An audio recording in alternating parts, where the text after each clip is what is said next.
Buenas tardes, estimadas y estimados birnautas de este canal multiplataforma global de Voces por Media Calle.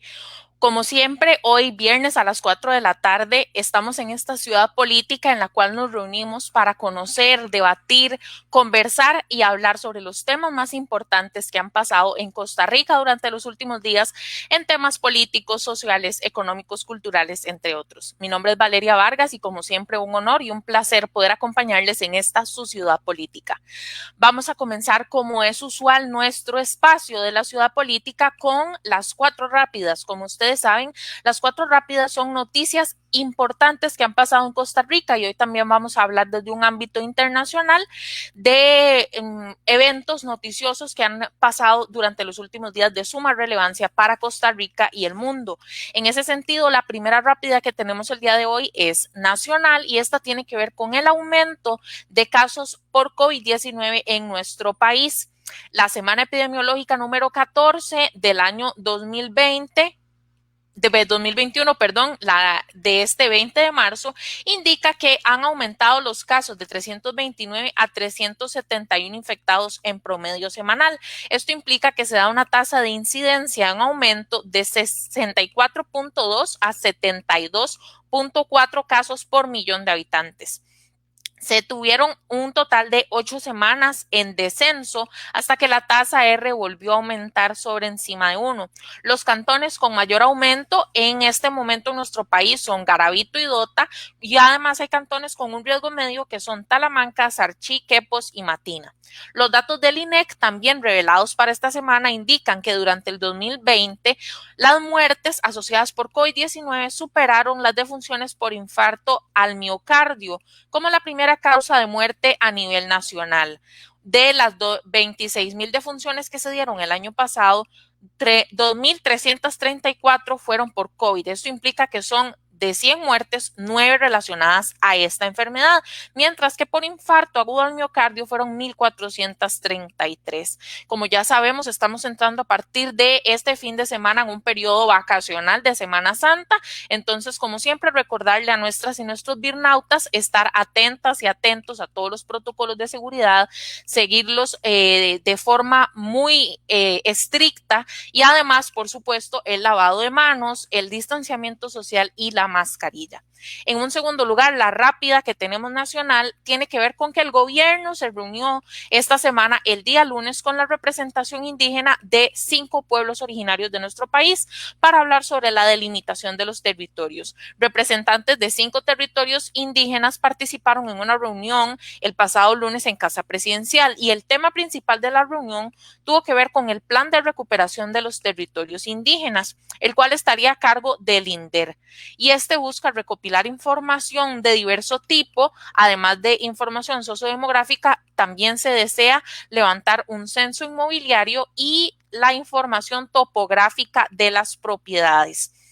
Las representaciones que estuvieron ahí presentes fueron de los pueblos Malecu, Térraba, Boruca y Bribri, y es importante mencionar que no se tocó el tema de la creciente violencia contra los pueblos originarios en nuestro país. Como ya sabemos, durante los últimos años se ha dado una ola importante de actos delictivos en contra de activistas indígenas en Costa Rica, pero este tema no se abordó durante dicha reunión. La tercera rápida que tenemos para el día de hoy tiene que ver con un tema internacional y estos son los hechos que se están dando durante los últimos días a raíz de los remolcadores en el canal de Suez, porque se dio un encallamiento de un megabuque. Básicamente 200 navíos están dentro de esta afectación y un portacontenedores de 400 metros se encuentra actualmente varado en el canal de Suez. Lleva 4 días durante este proceso de bloqueo y no logran habilitar el paso todavía. El canal de Suez es una importante ruta comercial a nivel internacional, clave para el continente europeo y asiático. La afectación de esta ruta se estima en un 10% del comercio marítimo internacional y se dan grandes retrasos, por ejemplo, en la importación y exportación de derivados del petróleo. La ruta alterna, que no es el canal de Suez, es por el Cabo Buena Esperanza y ello implica un recorrido de 10 días adicionales y esto es además una distancia que se da de 9.000 kilómetros. En Egipto se reciben propuestas de diferentes países para poder colaborar con esta acción que se está dando en el Canal de Suez, y se ha ofrecido ayuda específicamente de parte de Estados Unidos y de Turquía. La última rápida que tenemos el día de hoy también tiene que ver con un tema electoral, específicamente en el país de Israel, y se da un bloqueo político en este país derivado a las últimas elecciones, ya que se ha dado un recuento de los votos del último proceso electoral que se tuvo en Israel, con un 99% de las papeletas escrutadas, que indican que el partido oficialista, el partido Likud de derecha, el cual es representado por el actual primer ministro Benjamin Netanyahu, obtuvo un 24% de los votos, mientras que su rival del partido de centro obtuvo un 14% de los datos. ¿Qué significa esto? Estos datos que vienen desde Israel y del último proceso electoral. Según el sistema proporcional que se cuenta en ese país, para poder obtener un escaño parlamentario se necesitan al menos 3% de los votos para acceder a uno de los 120 sillas parlamentarias que hay dentro de Israel. Entonces, básicamente, los dos partidos mayoritarios, que sería el partido oficialista y el partido de centro, no podrían obtener más de 30 y 17 escaños respectivamente. Ninguno de los dos llegaría a la mayoría absoluta que se necesita para poder tener un Congreso mayoritario, pero se esperan formaciones de coaliciones específicamente con los otros 4 partidos restantes que están dentro de esta carrera parlamentaria. Entonces, también es importante darle cobertura dentro de esta ciudad política al tema político electoral, y en este caso de Israel. Entonces, finalizada esta primera parte de nuestro programa, vamos a hacer la introducción del tema que tenemos el día de hoy.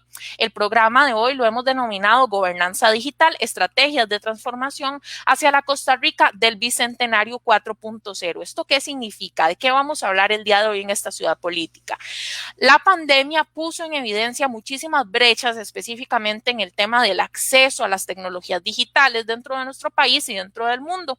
Y por supuesto, esto implica la generación de políticas públicas tendientes hacia la reducción de esa brecha digital, y también para poder alcanzar mayor equidad e igualdad en el acceso a las oportunidades que tienen las personas en el tema de las tecnologías digitales.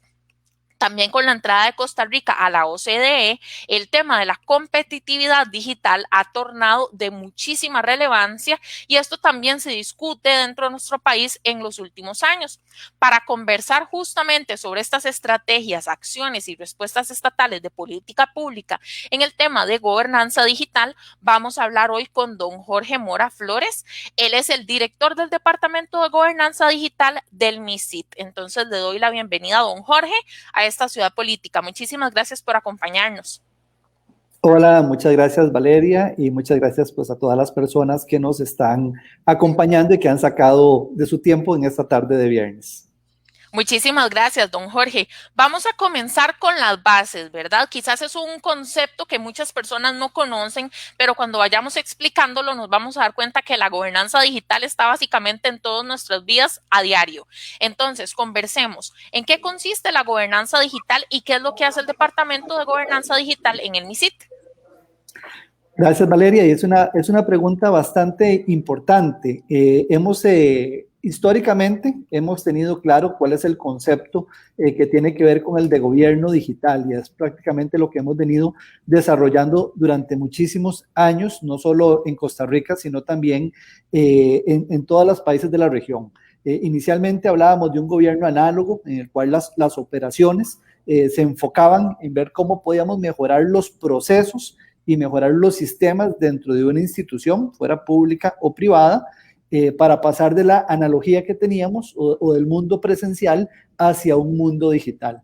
Luego empezamos a hablar de un concepto que era el gobierno electrónico, donde empezamos a incluir temas como la transparencia, procedimientos impulsados por las tecnologías de información y comunicación, y también el tema de que todos los servicios tenían que ser centrados en el ciudadano. De hecho, es un término que todavía hoy en día escuchamos en algunas columnas de opinión y algunas personas en algunos foros hablar sobre que tenemos que llevar a un gobierno centrado en la persona o centrado en el usuario. hoy lo que hemos estado desarrollando y lo que las buenas prácticas internacionales han venido definiendo y han identificado es evolucionar del tema del gobierno digital hacia una gobernanza digital. Y esto para poder implementar un gobierno digital efectivo. ¿Y qué es un gobierno digital efectivo? Es un gobierno que usa la transformación digital en el sector público para aplicar el gobierno digital en favor de las economías y las sociedades digitales. ¿Y cómo es que hace eso?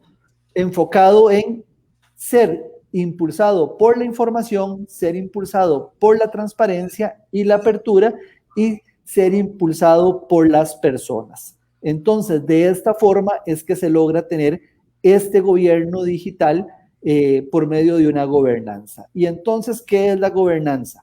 La gobernanza tiene que ver con aplicar todas estas coordinaciones necesarias, es el desarrollo de políticas públicas, es estar en contacto con los actores, es poder articular y coordinar dentro de las diferentes instituciones del Estado y otras instituciones internacionales. Tiene que ver con la definición de reglas, con la definición de normas, con la definición de lineamientos técnicos y la definición de una estrategia a seguir. ¿Para qué? Para que ahora sí, la parte encargada, el área encargada o la institucionalidad encargada de implementar el gobierno digital. ¿Y qué es gobierno digital? Es el uso de las tecnologías digitales como parte integral de estas estrategias que ya fueron definidas. Entonces es tomar las tecnologías de información y ejecutarlas, ponerlas en un proyecto específico. Entonces, la gobernanza tiene que ver con una gran coordinación, mientras que el gobierno digital tiene que ver con la implementación. También parte de lo que las buenas prácticas nos dicen, y creo que esto es importante recalcarlo, es que en muchos países tuvimos esa idea de que había que crear una institución que hacía todo, la que se encargaba de todo y que era la panacea de la solución digital del país. Y la OCDE nos ha venido marcando rutas y ha venido identificando que ese no es el camino, al igual que el Banco Interamericano de Desarrollo y la OEA, la CEPAL y el Banco Andino, la CAF, también han venido determinando que esa ruta no es la correcta, que más bien lo que hay que hacer es especializarse en diferentes áreas y que dentro del gran ámbito de la transformación digital de un país existe una serie de actores. Entonces, hay actores que son muy importantes, que ejecutan, pero hay otros actores que tienen que coordinar, que tienen que llevar estrategia. Hay actores que definen el tema de simplificación de trámites, por ejemplo, y mejora regulatoria, y en Costa Rica es el Ministerio de Economía, Industria y Comercio, entonces, que tiene un rol sumamente importante para la digitalización del país. Temas de datos abiertos, entonces tenemos una Comisión Nacional de Datos Abiertos y una Comisión Nacional de Gobierno Abierto que gira la gran estrategia sobre la apertura del Estado y del gobierno, y la Comisión de Datos Abierta pues da las líneas técnicas y de implementación para esa apertura. Y el tema, digamos, ya para ir terminando con esta idea de la información, el uso de los datos de las personas, cómo resguardamos y cómo garantizamos la seguridad de la información de todas las personas. Y tenemos pues a la PROHAB, que cumple un rol fundamental, y todo esto es gobierno digital. Entonces, gobernanza lo que hace es coordinar todas estas áreas para que se puedan implementar. Y bueno, y un último elemento que dejé de lado, no menos importante, el tema de la ciberseguridad. Estamos en un mundo más digitalizado y tenemos que garantizar pues la seguridad informática. Excelente introducción, don Jorge. Me gustaría que ahora habláramos un poco, ya que usted nos habló de los actores, los vamos a abordar más adelante, pero hablemos sobre esta radiografía, por decirlo de alguna forma, de la gobernanza digital en Costa Rica. Podemos afirmar, con el conocimiento que usted tiene desde su puesto, por supuesto, ¿verdad? Costa Rica tiene un gobierno digitalmente inteligente. ¿Está dirigiéndose hacia eso y cuáles son algunas de las acciones que se ejecutan en Costa Rica actualmente para ir a esa dirección? Gracias. Sí, aquí me gustaría decir que es un tema muchas veces de percepciones. Hay quienes hablan y que estamos muy mal y del nivel crítico que podría estar el país. Personas que tal vez ven de alguna forma pues el vaso medio vacío. Habemos quienes vemos más bien el vaso medio lleno sobre este tema de la digitalización del país. Y para dar por lo menos tal vez algún dato estadístico, en el último índice que desarrolla las Naciones Unidas sobre los gobiernos a medir el desarrollo del gobierno digital de las naciones, Costa Rica se posiciona en el número 56 a nivel mundial.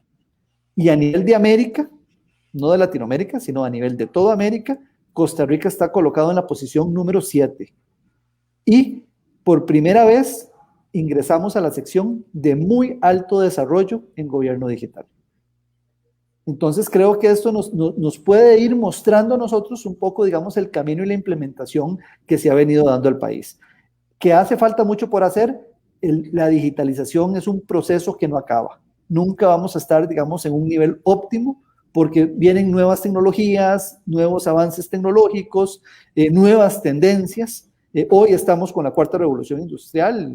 Ahora en diciembre me regalaron un libro de la quinta revolución industrial y apenas estamos viendo temas de la cuarta revolución industrial y ya estamos hablando de la quinta revolución industrial, que tiene que ver con temas de turismo en el espacio y de temas de agricultura también en el espacio. Y bueno, y hubo una aprobación por la Asamblea Legislativa de una agencia espacial. Entonces, hay una serie de tendencias también globales, unas megatendencias tecnológicas que se vienen aplicando. Entonces, yo diría que Costa Rica ha venido avanzando bien. Hay temas que nos han hecho falta y es que el tema digital es como un gran rompecabezas y hemos venido colocando todas las piezas sobre la mesa.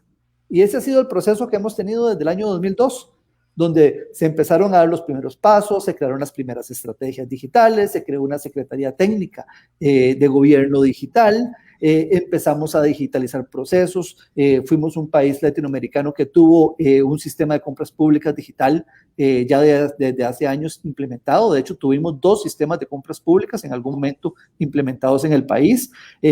La firma digital certificada de Costa Rica, la ley salió en el 2005, las primeras firmas salieron en el 2009, Colombia empezó a sacar sus firmas en el 2012. Entonces nosotros, antes que países suramericanos, ya teníamos firma digital certificada y hoy en día podemos garantizar que tenemos tal vez una de las infraestructuras más seguras para esta herramienta tecnológica a nivel de la región y que ha sido liderada pues, por el Banco Central de Costa Rica. Entonces, hemos venido teniendo una serie de avances importantes y que son todas estas piezas del rompecabezas. ¿Qué es lo que sí nos ha hecho falta? Y que ese es en el proceso en el que nos encontramos en este momento. Y que el tema de la intención de Costa Rica de poder ingresar a la OCDE nos ayudó muchísimo, es a entender que había una diferenciación entre la gobernanza digital y el gobierno digital. Y nosotros nos habíamos enfocado muy fuertemente al tema del gobierno digital. Y esa visión de tener un gobierno digital nos hizo ponernos como a los caballos a veces, ¿verdad? Para que no vayan a ser soldados y un enfoque muy específico. Entonces veíamos proyectos muy sectoriales y dejamos de ver el gran panorama del país, esa gran estrategia que teníamos que tener como país. Entonces, parte de las recomendaciones que OCDE nos hace al país es este tema de cómo fortalecer el gobierno digital por medio de una buena gobernanza. Entonces, en el año 2017 es que se toma la decisión de darle la rectoría en gobernanza digital al Ministerio de Ciencia, Tecnología y Telecomunicaciones. Y es en el 2018 que a nivel de estructura dentro del ministerio se crea la Dirección de Gobernanza Digital.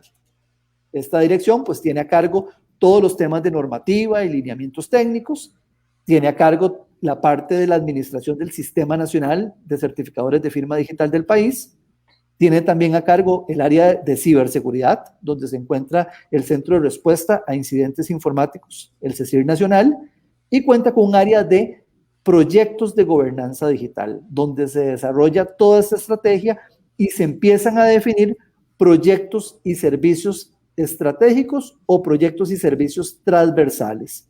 ¿Y qué es un proyecto y un servicio transversal? Es lo que un ente implementador de gobierno digital, sea una secretaría técnica o sea una agencia nacional de gobierno digital, es lo que debería implementar. No deberían trabajar como veníamos trabajando en el pasado, y no hablo del caso de Costa Rica, sino que hablo del caso, digamos, de todos los países, porque esto es un concepto muy reciente. Estamos hablando que estos conceptos se empezaron a ver y a explorar y a publicar a partir del año 2016 y empezaron a tomar fuerza después del 2017. Costa Rica, en etapa temprana de esta exposición de argumentos, los adoptamos y dimos la rectoría al MISID. En lugar de estar trabajando en proyectos específicos de una institución para digitalizarla, lo que tiene que generar es una plataforma compartida para generar economías de escala y que las instituciones se monten sobre esas plataformas compartidas para ofrecer sus servicios.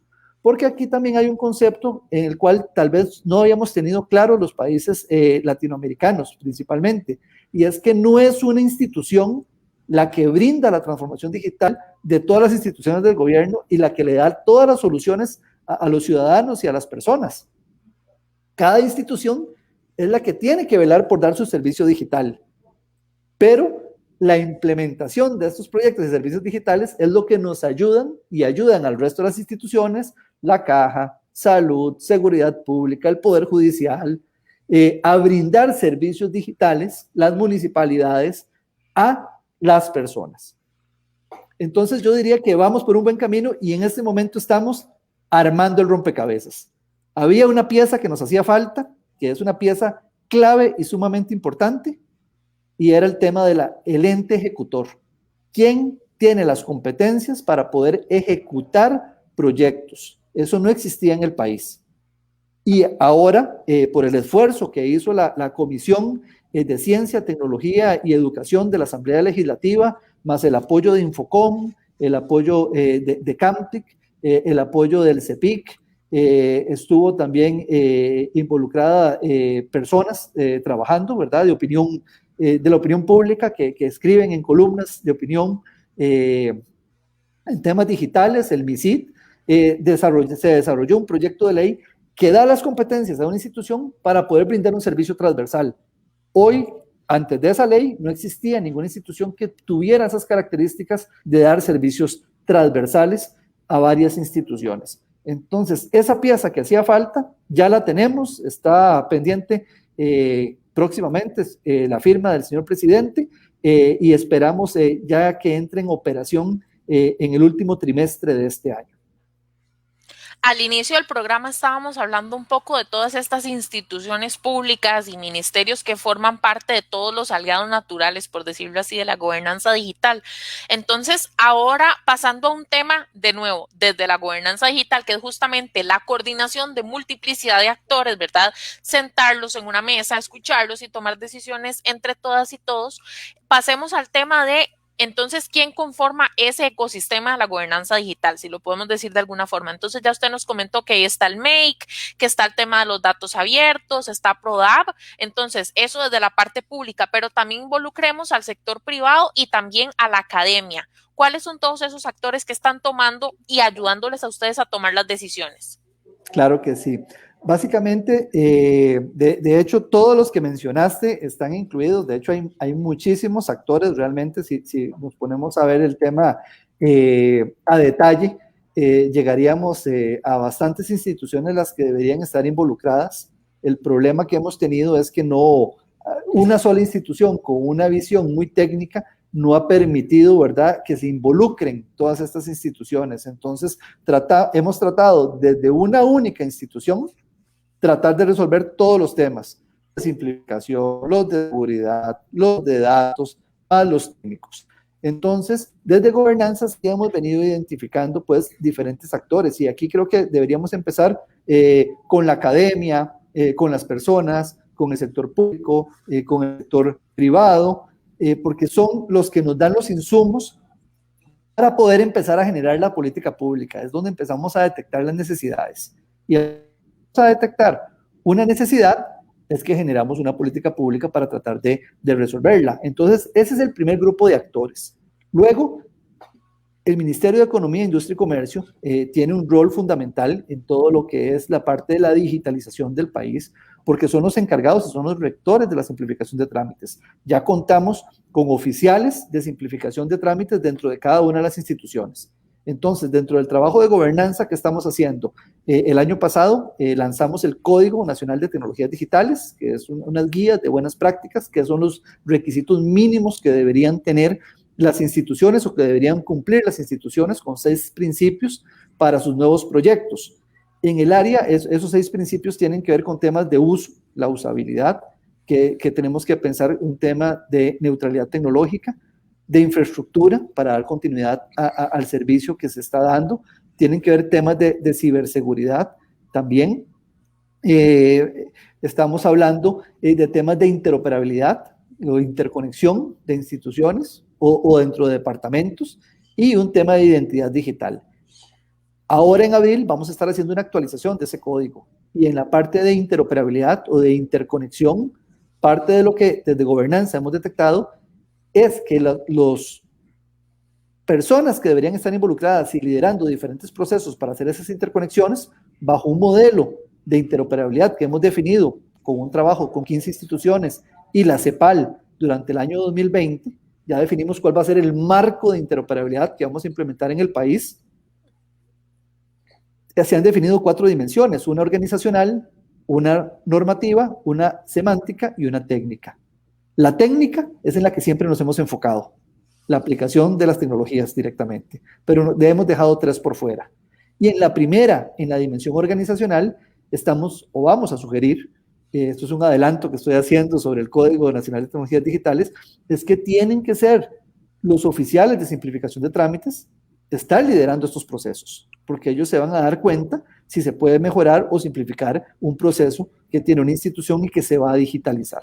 Entonces, desde gobernanza vemos pues todo este gran mapa, vemos el gran bosque para tratar de ver cuáles son los roles y los actores y colocar esos actores y esos roles dentro de este ecosistema digital.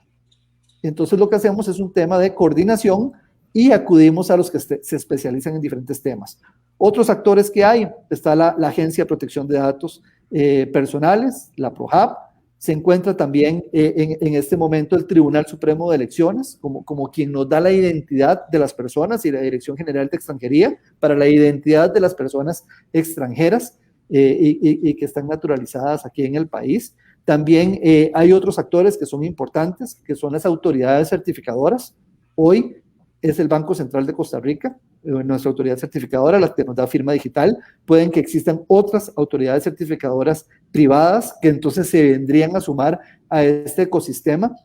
Se encuentra la Comisión Nacional de Gobierno Abierto, que nos da las grandes líneas de cómo deberíamos tener esa apertura, no solo para el gobierno central, sino que, digamos, han venido liderando todo un proceso y un plan de implementación para convertir a Costa Rica en un estado abierto, donde haya apertura del Poder Judicial, apertura del Poder Legislativo y apertura del gobierno central. Además, existe la Comisión Nacional de Datos Abiertos, que ve la parte técnica de la publicación para un portal de datos abiertos en el cual podamos utilizar esos datos. Eso nos da transparencia y nos va a brindar también oportunidades de nuevos negocios, por ejemplo, con el desarrollo de las GovTech, o sea, emprendimientos que analicen datos del gobierno y que puedan procesarlos, datos que sean públicos. Pero esos datos públicos tenemos que tener una guía, y entonces esta parte de esta guía técnica pues lo realiza esta comisión. Igual dentro del Código de Tecnologías Digitales es parte de lo que se va a incluir. Por medio de la interoperabilidad y de los datos que se comparten, los datos que son públicos y que se pueden compartir, tienen que seguir los lineamientos que dicta la guía de datos abiertos que fue publicada en diciembre del año pasado. Está el CECIR Nacional como ese gran coordinador en temas de ciberseguridad, velando por que se cumplan también por lo menos algunos lineamientos mínimos de seguridad dentro de los sistemas, y ahora, digamos, va a tener un rol importante en el tema de la interoperabilidad. Está la Agencia Nacional de Gobierno Digital, que es la pieza de este gran rompecabezas digital, de las piezas más importantes, diría yo, y que ya entra a jugar un rol sumamente importante para implementar todos estos proyectos digitales. Y bueno, la Dirección de Gobernanza como este coordinador con todos estos actores, además de colaborar en la definición de la política pública, las normas técnicas de gobierno y los lineamientos. Don Jorge, me voy a permitir en este momento ir a las redes sociales porque tenemos un comentario, entonces para poder hablar un poquito al respecto. Tenemos un comentario del abogado Adalid Medrano, quien es experto en temas de seguridad, y el comentario es el siguiente. Don Jorge, un gusto saludarle. Aprovechando el espacio, tengo una consulta. ¿Considera que el presupuesto con el cual cuenta la CECIRT Costa Rica es suficiente para luchar contra el impacto de la ciberdelincuencia organizada sobre las instituciones públicas? ¿Tienen algún plan para fortalecer el CECIRT Costa Rica? Muchas gracias al abogado Medrano. Gracias y un abrazo también para Dalit, y qué dicha que nos está siguiendo. Me alegra mucho también que el señor Medrano nos haga esta consulta. Me voy de hecho al informe de economía digital de la OCDE para Costa Rica, que se publicó en febrero del 2020, y la OCDE nos hace la recomendación al país de que se tienen que buscar los mecanismos necesarios para hacer crecer en personal y en presupuesto las operaciones del CECIR nacional, para que pueda tener una escalabilidad. Estamos en un tiempo que es complejo a nivel nacional de presupuestos de todas las instituciones. Entonces creo que ninguna institución en este momento podría decir que cuenta con el presupuesto suficiente para poder desarrollar los retos que cada uno de nosotros tenemos. Eso no deja de lado al CECIR nacional. Parte de lo que se ha venido haciendo es generar unas diferentes estrategias. El tema de la ciberseguridad es un tema también que es sumamente reciente. Contamos hoy también, digamos, con un grupo de profesionales de otras profesiones que se han venido involucrando en este tema, abogados que han puesto el ojo en la importancia que tiene que ver el desarrollo de la ciberseguridad, el desarrollo de las tecnologías digitales. Y entonces, ¿qué es lo que ha venido pasando? Antes, y todavía hoy, creo yo, nos sentimos muy seguros en nuestras casas. Sentimos que hay peligro cuando salimos a la calle, que nos pueden asaltar, y tomamos más previsiones fuera del hogar o fuera de una oficina que dentro del hogar o dentro de una oficina.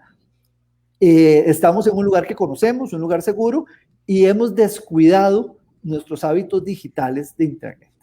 Y por mucho tiempo hemos visto también que este tema de la ciberseguridad es un gasto en lugar de verlo como una inversión o como un seguro. Así como pagamos un seguro del carro o el seguro de incendios de la casa, tenemos que tener nuestros seguros institucionales, tanto para empresa pública como institución pública como la empresa privada, y tener la conciencia de que tenemos que invertir en temas de ciberseguridad. Temas y esto no es solo Costa Rica, esto también es a nivel global. En los últimos foros internacionales en los que participamos a finales del año pasado, de lo que se está hablando, de las nuevas estrategias para buscar rutas, para obtener mayor presupuesto y fortalecer los equipos de respuesta, de incidentes de respuestas informáticos de todos los países, tiene que ver, por ejemplo, con incluir al Ministerio de Hacienda dentro de las estrategias nacionales de ciberseguridad, para poder darles ese espacio a ellos y que se puedan proyectar temas de presupuestos. Costa Rica cuenta con una estrategia nacional de ciberseguridad que se lanzó en el año 2017. En este momento estamos con cooperación de la OEA y del Cyber4Dev de Europa, trabajando en la actualización de esa estrategia, revisando la anterior para ver cuáles son los puntos de mejora, y parte de lo que hemos identificado y lo que hemos propuesto desde la Dirección de Gobernanza Digital a la OEA y al Cyber4Dev es incluir al Ministerio de Hacienda en la mesa del desarrollo de esta nueva estrategia que esperamos publicar en septiembre de este año, precisamente para ir solventando los temas presupuestarios que tenemos en esta área específica. Ciertamente la situación fiscal del país quizás no es la mejor. Estamos pasando en momentos presupuestarios muy precarios, por decirlo de alguna forma, ¿verdad? Y además, aunado al tema de la revolución 4.0, se viene todo este nuevo tipo de delitos, ¿verdad? Hacia los cuales las personas podemos estar podríamos eventualmente convertirnos en víctimas, ¿verdad? Entonces, este tema del presupuesto me parece que es fundamental, así como la inclusión del Ministerio de Hacienda. Sí, ahora, sí, no, claro. Un último comentario, que también no todo tenemos que verlo en función de presupuesto, porque uno de los pilares de la ciberseguridad tiene que ver con la cooperación. Y ahí entra la cooperación internacional y entra también el tema de la cooperación interinstitucional. Entonces, para darle un ejemplo concreto del país, generamos el año pasado a nuestra red de enlaces que veníamos trabajando a nivel de instituciones públicas, agregamos a todo el sector bancario. Entonces, el sector bancario es un sector que tiene pues más liquidez económica y que se ha venido también preparando para todo este tema de ciberataques, y entonces tal vez el músculo que alguna institución no tenga, por medio de este tipo de cooperaciones, se van logrando. También incluimos a la SOTEL, que es nuestro enlace con todas las empresas que brindan servicios de telecomunicaciones en el país. Entonces, por medio de esta relación de cooperación es que hemos venido trabajando y solventando muchísimos temas y generando economías de escala. Por darle un número, por los servicios de monitoreo sobre sitios web de la administración pública, incluyendo municipalidades, más el tema de análisis de vulnerabilidades de sus sitios web, le generamos un ahorro anual al gobierno o al Estado o al país de 1.6 millones de dólares por un trabajo que está haciendo en este momento el CECIR Nacional. Entonces, con el presupuesto que tiene, más las cooperaciones que tiene, estamos teniendo un impacto de 1.6 millones de dólares en un aspecto. No, más pues, todo el trabajo definitivamente, que hemos venido desarrollando. Como usted lo menciona, es imposible prácticamente generar políticas públicas en lo aislado o en los feudos, ¿verdad? O en las islas, porque necesitamos que todas las partes se sienten, conversen y tomen decisiones. Y esto, por supuesto, ahora como usted nos menciona, el sector bancario es un ejemplo clarísimo de alianza público-privada que ha funcionado y que genera un ahorro al Estado. Eso también es importante mencionar. Y otra herramienta que se creó, que es importantísima, es el clúster de ciberseguridad, donde está la academia, está la empresa privada y se encuentra el gobierno representado. Entonces, en este momento se están montando estrategias de cooperación, estrategias de trabajo en conjunto, por medio de un clúster específico que es de triple hélice. Entonces, hay herramientas. El presupuesto, siempre cualquier institución, hasta empresa privada, siempre va a requerir más presupuesto y va a requerir más personas. Entonces, es un tema creo que yo lo resumiría en un tema de voluntades. Sí, sí, totalmente de acuerdo. El tema de la voluntad política siempre va a ser lo que mueve y promueve que los proyectos se aprueben al final del día. Bueno, a propósito del tema, el título que pusimos específicamente para el programa, que es el de Estrategias de Transformación hacia la Costa Rica del Bicentenario 4.0, existe una estrategia de transformación digital hacia la Costa Rica del Bicentenario 4.0 que tiene ejes de trabajo, tiene objetivos específicos y un montón de elementos que son muy importantes para esta estrategia. Entonces, hablemos sobre la estrategia y cuál ha sido su nivel de implementación hasta el día de hoy. Gracias. Sí, la estrategia de transformación digital viene a ser otro elemento que con una gran visión al inicio de este gobierno se implementó, impulsado por el MISID, una estrategia que diría yo tiene un elemento que fue diferenciador hacia muchas estrategias o agendas digitales.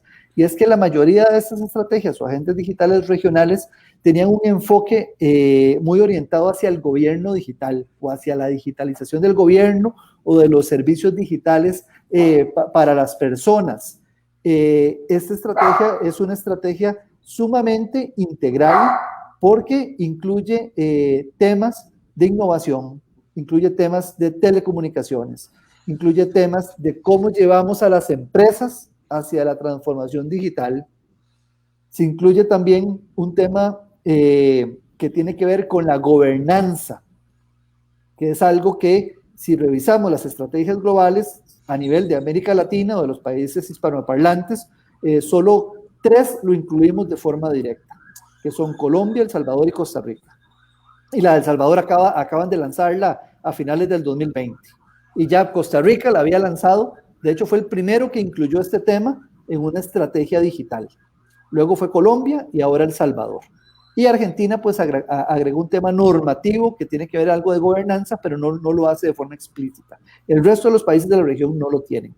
Y 2 elementos que sí tienen que ver con la digitalización y de las instituciones de gobierno y de los servicios públicos.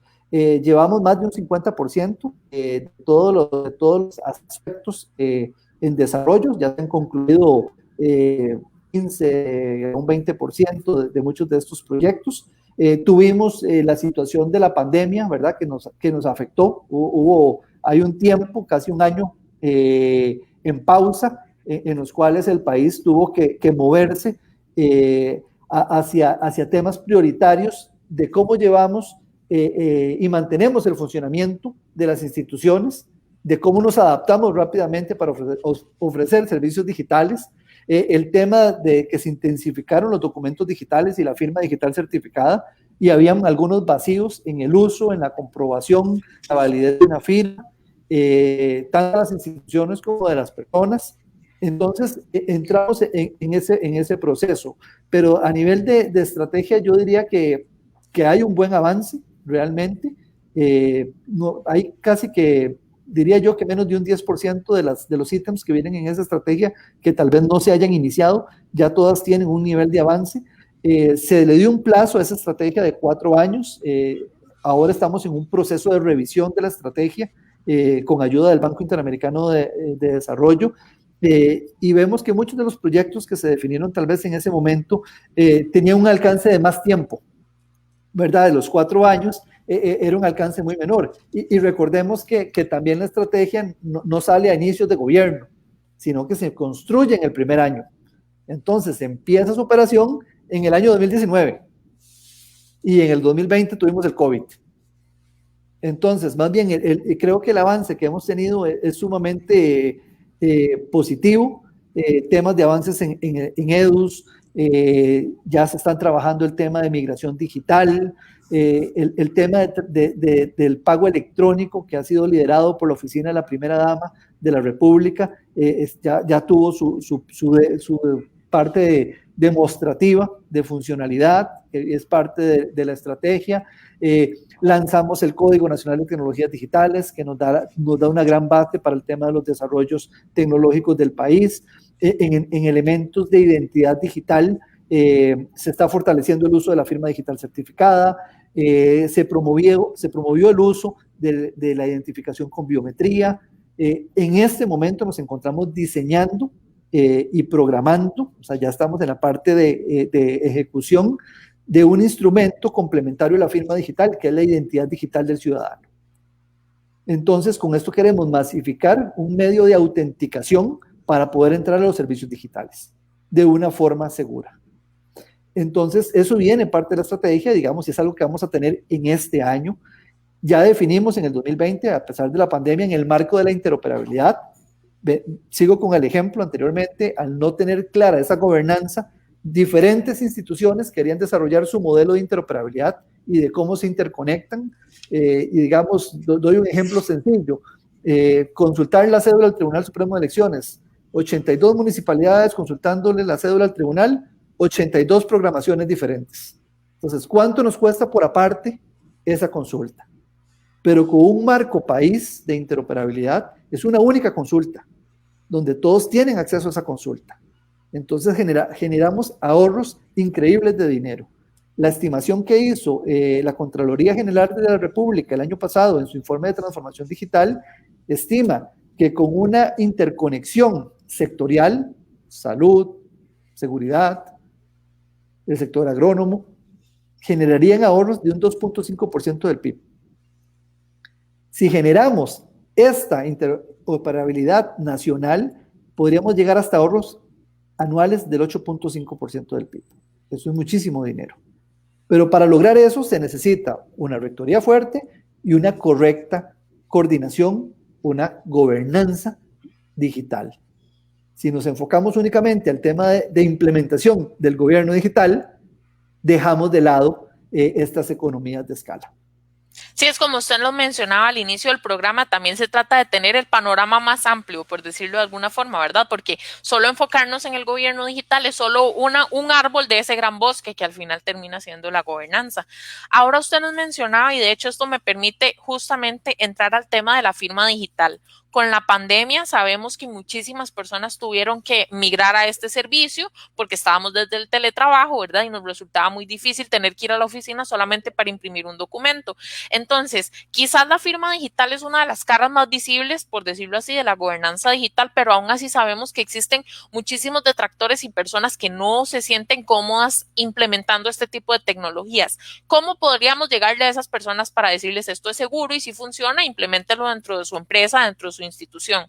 Correcto. Bueno, la firma digital pues es el método más seguro que tenemos en el país. De hecho, inclusive podría garantizar que es hasta más seguro firmar un documento digitalmente con la firma digital certificada que con firma autógrafa. Han habido denuncias de falsificación de firmas autógrafas. En 11 años no ha existido un solo caso en contra de la firma digital certificada. Entonces creo que ahí hay un respaldo fuerte. Hay temas de tecnología que han venido evolucionando. Lo que hay que poner es una balanza entre el tema de la facilidad y el tema de la seguridad. Hay personas que quieren tal vez elementos que sean más fáciles, más accesibles, pero esa facilidad y esa accesibilidad podría generarnos minimizar los grados de seguridad que tenemos. Entonces, por esa razón es que el Banco Interamericano de Desarrollo nos habla de que existen componentes que son complementarios, no que uno sustituya al otro, sino que tienen diferentes usos. Entonces, ahí es donde el Banco Interamericano habla que a la hora de implementar un gobierno digital debemos tomar en cuenta elementos de firma digital certificadas y el elemento de la identidad digital. Entendiendo que tenemos un gran número de trámites y un gran número de servicios que las instituciones ofrecen, en los cuales cuando yo me acerco a la institución, únicamente presento mi cédula. Y lo que están haciendo es autenticándome de que el documento de identidad corresponde con la persona que se está presentando al frente del funcionario. Entonces, para todos esos trámites en los cuales no requiere una firma, es que viene este elemento que es el de identidad digital. Y para todos los demás, tenemos el de la firma digital certificada. Ya se está trabajando también en un proyecto que está bastante avanzado, en el cual estamos orientando el tema, revisando las últimas normativas europeas para pasar al concepto de firma digital móvil. Entonces, creo que este año no nos vamos a ir sin que ya estemos trabajando con esta temática de la firma digital móvil, que esto pues va a llegar a alivianar estos procesos de que algunas personas tal vez se sienten un poco incómodos por el tema del uso o la forma, haciéndolo un poco más fácil de utilizar y creo que más accesible para todos. Algo que acabamos de aplicar, de hecho salió en las noticias, si no me equivoco, la semana pasada, impulsado por el Banco de Costa Rica, es que ya se está incluyendo en las tarjetas de débito en chip. No solo sirve para pagar, sino que también ya se puede colocar la firma digital certificada. Entonces, yo ya puedo en una misma tarjeta tener dos funciones. Entonces, claro, esto nos va a ahorrar también el tema de costos, de cuánto vale adquirir esta herramienta tecnológica. Entonces, hemos venido trabajando en coordinación con diferentes instituciones para buscar, digamos, soluciones. También aquí es un tema que tenemos que ir pensando y en esto yo tal vez quiero ser algo crítico y es en que hay buenas intenciones muchas veces de alguna institución o de algún grupo de personas para querer desarrollar una nueva institucionalidad, de una nueva autoridad certificadora desde el sector público para el país. Vamos a ver, si ya desde el sector público tenemos una autoridad certificadora, la pregunta ¿es responsable gastar fondos públicos y dinero público para crear otra nueva infraestructura de algo que ya existe y que funciona muy bien? Ya si un privado pues quiere venir a ofrecer el servicio, digamos, es diferente y bienvenido. De hecho, esperamos, digamos, que puedan haber otras autoridades certificadoras privadas. Pero, digamos, yo creo que desde la parte de gobernanza también nos toca ese llamado de atención. Digamos, ya a nivel público ya existe una institución que tiene ese liderazgo y la infraestructura en seguridad, digamos que es un tema que hay que valorar. ¿Cuánto cuesta poner la seguridad que hoy tiene nuestra firma digital certificada? digamos, estoy hablando que están en bóvedas. Entonces, podemos generar desde la institucionalidad pública otra bóveda o algo similar para volver a crear una infraestructura de llave pública como la que ya desarrolló por años y que ha invertido miles de dólares ya otra institución pública como lo es el Banco Central de Costa Rica. Creería que no es el camino y que no sería responsable como funcionarios públicos apoyar una iniciativa de este tipo. Qué interesante ese dato que usted nos menciona sobre el tema de la seguridad de la firma digital, porque desde su implementación hace 11 años no se ha presentado ningún caso de una persona que le falsifiquen o que le tomen la firma sin su consentimiento. Y este dato claramente nos debería dar tranquilidad y seguridad de que la información está resguardada como tiene que ser y que vamos hacia un camino en el que es muy necesario que las personas tengan esa idea de concientización y de utilizarlo dentro de su vida diaria, que al final del día creo que eso se reduce. Sí, aquí también a mí me gustaría aprovechar porque, digamos, todo este proceso de la firma digital también tiene temas normativos, ¿verdad?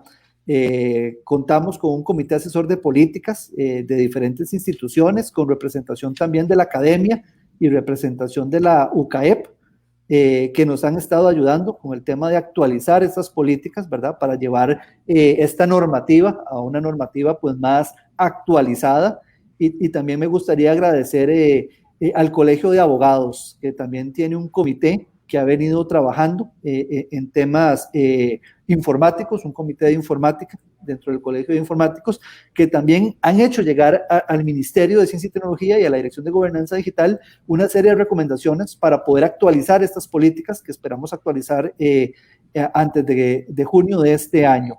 Y quiero hacer énfasis en esto, porque es ver cómo no solo es parte del gobierno, ¿verdad? O de un departamento, un ministerio específico, sino que el tema de colegios profesionales, profesionales independientes, el sector privado, la academia, sociedad civil, forman una parte importantísima en todo este ecosistema digital.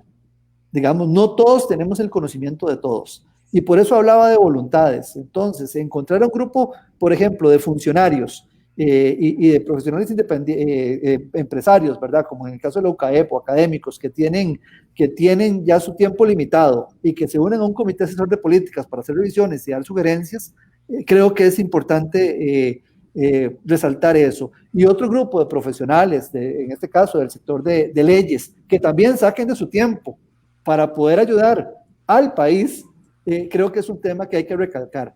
Entonces, el tema de las voluntades es cuando realmente se da la transformación digital, porque la transformación digital no tiene que ver con tecnología. La transformación digital y la clave para que podamos lograr transformación digital en Costa Rica o en la región o en el mundo, tiene que ver con las personas. Y es un cambio que viene desde adentro de cada uno de nosotros, para tomar una actitud de colaborar y pues también de aprender para poder producir sobre estos medios digitales. Todas estas personas que participan pues de forma desinteresada en colaboración con gobernanza digital tiene que ver con esta idea de la sociedad del conocimiento, cómo construimos socialmente en conjunto el conocimiento a través de ideas que muchísimas personas aportan y al final del día usted también nos menciona algo muy interesante, la apropiación de la tecnología es cuando las personas se sienten parte de este proceso, lo llevan a sus vidas diarias y entonces ahí es donde empezamos a implementar efectivamente cambios sustantivos dentro de todo este tema de la ciencia y la tecnología. Me gustaría, ya que nos quedan unos cuantos minutos antes de entrar a las conclusiones, que habláramos ahora fuera del aire, estábamos hablando sobre este informe de la OEA que se llama Ciberseguridad de las Mujeres durante la pandemia, que le agradezco muchísimo a la colega Aileen Barahona, que también trabaja en el MISIT, que me pasó el informe y lo estuve leyendo detalladamente. Y en este informe que salió hace algunos días nos menciona algunas áreas dentro de las cuales las mujeres tenemos que tener participación dentro de la gobernanza digital. Entonces, dentro de estas áreas está el teletrabajo seguro, las reuniones en línea seguras, la banca segura, por ejemplo, para esas mujeres emprendedoras que durante la pandemia estuvieron haciendo sus negocios y también los emprendimientos y la ciberseguridad familiar. Entonces, Costa Rica está haciendo acciones específicas para las mujeres dentro del tema de ciberseguridad. Sí, de hecho el MISIT sacó una política de género para el tema de ciencia y tecnología liderada por la Dirección de Apropiación Social del Conocimiento. Hemos estado promoviendo muchísimo el tema de la ciencia. La ministra ha sido una gran defensora y ha promovido muchísimo el tema del desarrollo de la ciencia y la tecnología en las mujeres, de la ciencia y la tecnología en las niñas. Dentro del marco del clúster de ciberseguridad también se creó una línea de trabajo de Cyberwomen para promover el desarrollo del conocimiento y de nuevos profesionales de mujeres en esta temática. Y sí, tenemos que, este es un reto y es un reto mundial, porque realmente ha sido un tema que no ha sido equitativo. Y tenemos, digamos, formas diferentes de estructurar, de pensar, de desarrollar diferentes temas. Entonces, la parte, el hombre y la mujer tienen que complementarse, digamos, en las diferentes carreras. Y estas carreras técnicas han sido históricamente orientadas mucho por la parte masculina. Entonces, el género femenino no se ha involucrado. Entonces, tenemos que romper con eso para que haya más mujeres en este tema y poder no tener una parcialidad, digamos, en el desarrollo de un código, en el desarrollo de un sistema de ciberseguridad, sino que es importantísimo, digamos, poder llegar a equiparar esas temáticas. Don Jorge, ahora sí entrando dentro de la etapa final de esta ciudad política que tenemos el día de hoy viernes, hay justamente otro informe, usted nos hablaba ahora del tema de Costa Rica, la entrada a la OCDE, y este informe del año 2020 nos dice que la única forma de superar la crisis derivada de la pandemia es la transformación digital, la innovación, para poder aliviar el desbalance en la tecnología y lograr un desarrollo económico sustentable. Entonces, quizás nos pueda mencionar algunos retos que ustedes desde Gobernanza Digital tienen identificados para la próxima administración, porque bueno, ya esta administración va de salida, tomando en cuenta el tema de la pandemia y también de esas tareas pendientes históricas que se han visto dentro del tema de la gobernanza digital. Gracias. Sí, creo que tal vez el primer reto que tenemos, y lo he dicho, digamos, en otros espacios, tiene que ver con nosotros mismos y con esa voluntad y con ese cambio de adentro hacia afuera. ¿Y a qué me refiero con esto? Estamos acostumbrados a tener una visión muy individualista o muy de la institución a la que yo represento. Y para poder llevar a cabo esta transformación digital, tenemos que tener una visión más colaborativa. Y esta parte de la visión colaborativa tiene que ver con el tema de poder identificar correctamente cuáles son las áreas de competencia que tenemos, cuáles son nuestras fortalezas y a qué es lo que estamos llamados a hacer. E incluirnos entre todos para poder desarrollar todos esos procesos. Entonces tiene que ver con un tema de pasar a una visión menos individual a una visión más colectiva. Segundo, en esta visión colectiva, pues sí, definitivamente hay un reto económico también, ¿verdad? Presupuestario, que tenemos que ver cómo afrontamos. Si queremos llevar al país a un siguiente nivel de transformación digital, hay que apoyar más al Ministerio de Ciencia, Tecnología y Telecomunicaciones, y eso tiene que ver con incluirlo en más espacios de los que hoy estamos, ¿verdad? Y hemos avanzado de este gobierno. Creo yo que ha sido desde el inicio de esta administración, el MISID pues tomó una relevancia y se pudo ver más en el mapa, a diferencia tal vez de otros años. Entonces creo que eso es algo positivo. Hay que fortalecer eso, ¿verdad? Que se siga viendo y contar con el apoyo institucional para que el MISID se vea fortalecido en la implementación de la ciencia y de la tecnología, porque no son solo temas tecnológicos, son temas científicos también. Y pensando en los grandes retos y en las grandes amenazas mundiales que se proyectan para este año, muchas son orientadas a temas ambientales y a temas de salud y a temas informáticos. Entonces ahí el papel de la ciencia toma un papel sumamente importante. Y también pues el tema de la tecnología. Muchísimas gracias a don Jorge Mora Flores, él es director de Gobernanza Digital de MISID, por habernos acompañado en esta ciudad política. Muchas gracias, don Jorge, y espero tenerlo en próximos programas.